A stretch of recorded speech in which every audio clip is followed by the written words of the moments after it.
Hey there, Jeb Smith again, Coldwell Banker Residential Brokerage in Huntington Beach. And today we're going to talk about how long it takes to purchase a home. So, often, again, working with buyers in the business, and one of the questions that comes up is how long does it actually take to close on a home? How long does it take to buy a home?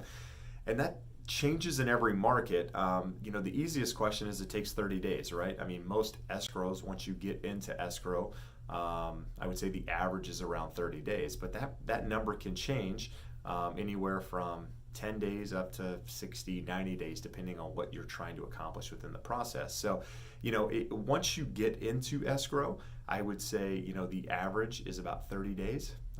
So once it may take you 6 months to go through that process of finding the right house, but once you go into escrow, typically the answer is 30 days.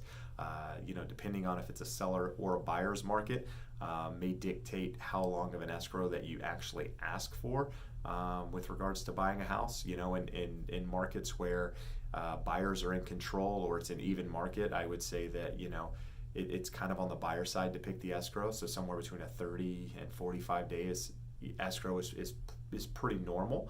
And if it's a seller's market, depending on what the seller is trying to accomplish, sometimes they have a property, sometimes they are contingent on selling that property to buy something else or to find a replacement property. So those escrows can actually take a bit longer.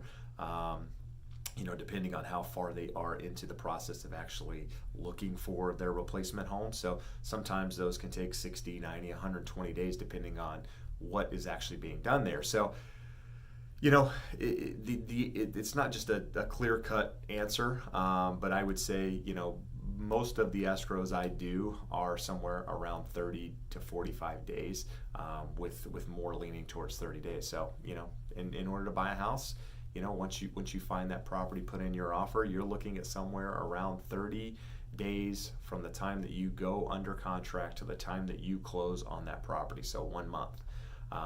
But clearly, if you're looking for a longer escrow or a shorter escrow, you can put that into the contract and have the other side respond accordingly. So I hope that answers your question. But if you have additional questions, feel free to reach out to me directly. Check out my other videos here on YouTube, and always appreciate you taking the time to watch. Talk again soon. Bye-bye.